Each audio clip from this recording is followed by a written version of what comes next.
जीवन में जब कोई अपना साथ छोड़ दे, उससे बढ़कर कोई दर्द नहीं होता। इस बुढ़ापे में अविनाश जी भी सबके रहते एकदम नितांत अकेले रह गए थे। पत्नी सुबह के देहांत के बाद से बेटे बहू ने एकदम सुध लेनी बंद कर दी थी और अब 4 दिन से बीमार थे। जैसे तैसे दवाई पर काम चला रहे थे। बेटा टूर पर गया था और रविवार होने की वजह से बहू और नन्हा पोता देर तक सो रहे थे। सुबह से कई बार चाय के लिए आवाज लगा चुके थे, पर कोई नहीं आया तो किसी तरह कमजोर शरीर को घसीटते हुए रसोई घर तक गए और चीनी चाय पत्ती एक साथ ही डाल दिया। दूध शायद बहू लाना या मंगवाना भूल गई थी, इसलिए काली चाय ही लेकर बिस्तर पर बैठ गए। चाय की पहली घूंट के साथ ही मन भी कड़वाहट से भर गया। पत्नी सुबह की याद बड़ी जोर से आई। कितनी अच्छी चाय बनाती थी वो। 4 साल पहले ही कैंसर से उनका देहांत हो गया था। तब से एकदम अकेले होकर रह गए थे। बेटी कनाडा में रहती थी। 4 साल में सिर्फ 2 बार ही आ पाई थी। बीच बीच में फोन पर हाल चाल पूछ लेती थी और एक लौता बेटा जैसे साथ रहकर भी साथ नहीं था। रोज 1-2 बार हाल चाल पूछ जाता, दवाई वगैरह लाकर रख जाता। इतने में ही अपने कर्तव्य की इतिश्री समझ लेता। अब जीवन संध्या में अविनाश जी को जीवन साथी की जरूरत बड़ी शिद्दत से महसूस हो रही थी। आज तो हद हो गई। बुखार होने के बावजूद दिन के लगभग 10 बजने को आए और ऊपर से कोई चाय भी पूछने नहीं आया। अपनी बेबसी पर लगभग रोक पड़े अविनाश जी कि तभी मोबाइल बज उठा। देखा तो रागनी जी का फोन था। पिछले 2 सालों से सुबह की सैर करते वक्त रागनी जी से मुलाकात हुई थी। हंसमुख और सुलझी हुई महिला थी। अपने वैधव्य का रोना न रोकर जीवन को सकारात्मक रूप से जीने की इच्छा रखती थी और अपने अत्यंत कष्टों के बीच भी यूं मुस्कुराती रहती जैसे कुछ हुआ ही ना हो। अविनाश जी उनसे बहुत प्रभावित थे। रागनी जी ने फोन पर उनके न आने के बारे में पूछी। फिर वो बीमार है जानकर बहुत चिंतित हो गई। कहने लगी कि अभी आती हूँ, पर अविनाश जी ने यह कहकर मना कर दिया कि लोग क्या कहेंगे और बहू ताने देगी सो अलग। इस उम्र में भी बाबूजी महिला मित्र रखते हैं। अविनाश जी को हमेशा से समाज का बड़ा डर रहता था। पत्नी सुबह से भी कई बार इस बात को लेकर बहस हो जाती थी कि इतने पैसे खर्च करके इस रिहायशी इलाके में घर लेने की क्या आवश्यकता थी, जबकि इतने पैसे की अगर बचत की जाए तो आगे चलकर काम आएंगे। पर अविनाश जी ने खुद का प्रभुत्व दिखाने को इतना आलीशान घर बनवा लिया था, पर ये कैसा अपना घर था जहां कोई अपना ना था। बहरहाल उस वक्त तो उन्होंने रागनी जी को घर आने से मना कर दिया, पर बाद में मितभाषी और संवेदनशील रागनी जी की बातों को देर तक याद कर अपनेपन को एहसास से खुश होते रहे। आज बुखार का 7वां दिन था। अविनाश जी बेहतर महसूस कर रहे थे। बेटा रोहित भी टूर से वापस आ चुका था। सुबह सुबह हाल चाल पूछने के लिए जब रागनी जी का फोन आया, तब पता नहीं ये कहां से जोश आ गया कि उन्होंने कह दिया कि वो आज सुबह की सैर को आ रहे हैं, सो रागनी जी इंतजार करें।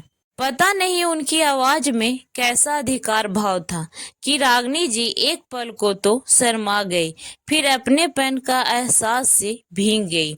खुद अविनाश जी को जैसे अपनी आवाज पर यकीन नहीं हो रहा था कि उन्होंने आज रागनी जी से इस लहजे में बात की थी, जिस लहजे में अपनी प्यारी पत्नी सुबह से किया करते थे। कदाचित इस बीमारी में अकेलेपन का एहसास उन्हें बुरी तरह कचोट गया था। शायद इसीलिए रागनी जी को साधिकार बोल बैठे थे। रागनी जी से बात करने के बाद वो जैसे एक निश्चय कर उठे, तैयार होकर अपने बगीचे में गए और अंजुरी भर रजनीगंधा के फूल तोड़ लाए। रजनीगंधा के फूल बहुत पसंद थे रागनी जी को। सुबह को भी बहुत पसंद थे। इसलिए उनके जाने के बाद अविनाश जी उस तरफ की खिड़की ही नहीं खोलते थे जिस तरफ रजनीगंधा का पेड़ था। पर आज बात कुछ और ही थी। सुबह की सैर को निकलते हुए अविनाश जी रजनीगंधा का फूल नहीं भूले। ये फूल रागनी जी को भी बहुत पसंद जो थे। इन 2 सालों में रागनी जी से रोज मिलकर बात कर कर वो एक जुड़ाव सा महसूस करने लगे थे। पत्नी के जाने के 4 साल होने को आए थे, पर ऐसा लगाव उन्होंने किसी के लिए महसूस नहीं किया था जितना वो रागनी जी से अपनापन महसूस करने लगे थे। उधर रागनी जी के पति को गए हुए लगभग 7 साल हो गए थे। तब से अकेले वैधव्य काट रही थी। बेटा कोई नहीं था। ले देकर एक लौती बेटी के घर रह रही थी और अब अविनाश जी के साथ वह भी एक खिंचाव, एक लगाव सा महसूस करने लगी थी। आज वो भी अपने दिल की बात अविनाश जी से कहने वाली थी और आज अविनाश जी भी ठान चुके थे कि आज वो किसी भी तरह रागनी जी से अपने मन की बात कह देंगे। अब कोई रोके तो भी नहीं रुकेंगे। बेटे बहू के रहते भी जो अकेलापन वो झेल रहे थे उससे कोई और वाकिफ न हो, बल्कि रागनी जी जरूर अवगत थी। उनकी बेटी दामाद भी व्यस्त रहते थे और उनको ज्यादा वक्त नहीं दे पाते थे। अक्सर बेटी दामाद में भी उससे खास खबर रहती। बस उनकी नजर उनकी संपत्ति पर थी। आज रागनी जी बहुत बेसब्री से अविनाश जी का इंतजार कर रही थी। इधर अविनाश जी जब पार्क में पहुंचे तो देखा रागनी जी पहले से ही आई हुई थी। आज वो रागनी जी को अपनी जीवन संगनी के रूप में देख रहे थे। दिल यूं जोर जोर से धड़क रहा था जैसे पहली बार किसी लड़की को प्रपोज कर रहे हूँ। सोचा पहले कुछ भूमिका बांध ले, फिर बात छेड़ेंगे, पर रागनी जी पहले ही बोल पड़ी। मैंने आपको बहुत मिस किया। मुझे आपसे एक जुड़ाव महसूस हो रहा है। क्यों ना हम एक दूसरे के साथ रहें। इतना सुनना था कि अविनाश जी ने भावुक होकर रागनी जी का हाथ पकड़ लिया। बाद में उनकी शादी में दोनों ही तरफ से तमाम अड़चने आई। रागनी जी की बेटी ने भी अच्छा खासा हंगामा खड़ा किया।